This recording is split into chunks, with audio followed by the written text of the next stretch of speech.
And it's time for a basic beer review. And we've got another one from Asda. And it is one of their collab collections. It is a can of Salt Double IPA. So I'm assuming a collab with, well, them, I assume, and Salt. I don't know who the collab is with. It was just Asda teaming up with Salt. So I'm assuming it's something that's brewed by Salt for Asda. It says double IPA, but it is 7% ABV, so just pushing it maybe into that category. And there's not much else that this says, to be honest. It's, oh yeah, tasting notes. It's a hazy, opaque double IPA. It says it's got a floral aroma. It's got Citra Incognito and Citra Spectrum. So that's the hops in it. So it's very citra-y, if that's a thing. Subtle bitterness. I'm not going to read any more tasting notes because I want to make my own mind up. But I do like the artwork on the can. I think it's quite nice. Now I know that Dortmunder I had was a collaboration as well. So it'd be interesting to see if this one is as good. So there you go. The Salt Double IPA collab collection number 6. In fact, you've numbered them as well, which is not interesting. Exclusive to Asda. I think this is about £3 something a can if you don't get it in the offer. Let's pour it. So I've got a little bit of citrusy aroma coming off the can there. So I say 7% ABV. I don't think I would call that a double, really. But it's certainly well into decent strength IPA territory. And it's quite a light colour there. Tiny bit of amber in the colour. It is very opaque, as they say. Got a nice head retention there. Let's swirl it round a bit. Yeah, I love to see it sliding down the glass there. But yeah, it is quite light in colour. There's a little bit of amber in the colour, but it is, I say, quite a light sandy yellow colour really. I say nice and opaque. Sort of a wispy head there. Looks quite nice. Let's get a nose on it. So let's get a nose on it and see how it is smelling. Oh, again, smells quite hoppy. Smells quite dank. Nice though, it's nice and pithy. Trying to think what I'm getting. Getting quite a bit of grapefruit, bit of orange. Getting a mango then, mango again, should we say?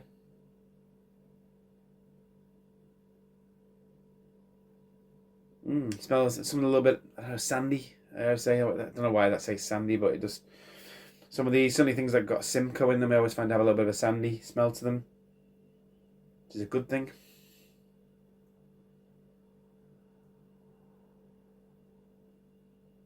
Yeah, it's kind of got a little bit of a peppery nose to it as well. It smells really nice. It's got a nose, the kind of smell that I really like in a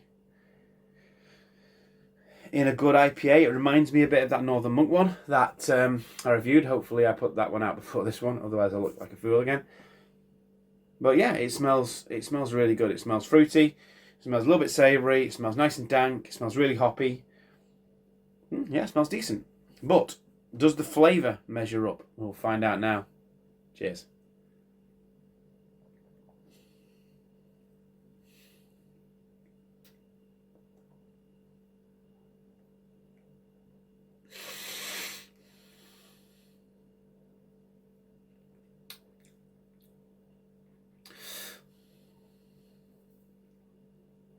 So it's okay.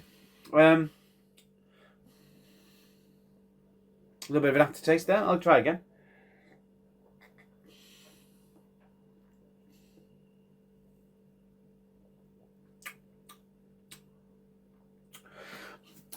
So, I mean, it's quite fruity. It's a little bit sweeter in the mouthfeel than I was expecting it to be. We are getting some of that grapefruit. We are getting some citrus fruits coming through. We are getting orange in there. A little bit of kind of bitter lemon on the aftertaste. Nice bit of that dank hoppiness on the arrival. that dank hoppiness just kind of fades quite quickly as you come into the middle, but then you're left with quite a fruitiness and a little bit of sweetness. And say on the finish, there's a little bit of bitterness, a little bit of bitter lemon on the finish.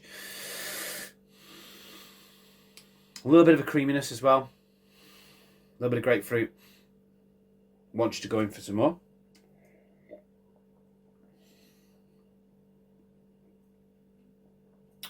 It is very pleasant, I gotta say.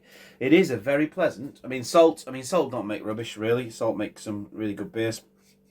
I know they've had the odd miss, but this one is good. It's good. It's quite. I'd say it's decent thickness for a 7%. It's really what I'd expect for a 7%. Double IPA. It does taste a bit like a double IPA. It tastes like a stronger double IPA. All the flavors are there. It does taste nice and full in the mouthfeel. I've had 8.5%ers with less body than this. Let's just put it like that.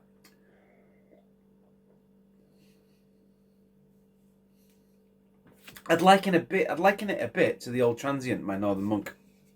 I gotta say, that's one of my benchmark beers, the Transient by Northern Monk. I think that's what I expect a 7% kind of New England style pale ale to taste like, and this is very similar.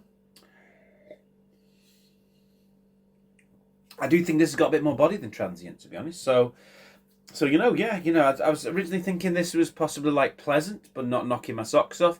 To be honest, Transient, I think, is a really good beer. This is possibly better than Transient. So for that reason, this is knocking my socks off, really. Is it as good as the Northern Monk? Well, possibly a little bit less flavour, a little bit less of a bite to it, but it is lower. ABV, it is 1% lower. But to be honest, it's incredibly pleasant. It's nice and easy to drink. It will go down really nicely on a cold day or a hot day.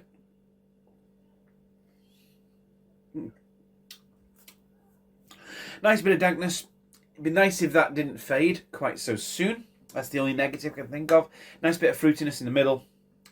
Bit of bitterness on the finish. It's very pleasant. And is it knocking my socks off? I won't say it's knocking my socks off, but it is very decent. Surprisingly good. Nice mouthfeel as well. Not too carbonated. A little bit of carbonation there. And it is very pleasant indeed. I'd say it's decent. It's pleasant. It's even at the £3. Well, I don't know what it is. It's probably about £3.50. It might be less than that though. I think these collab ones are a little bit cheaper.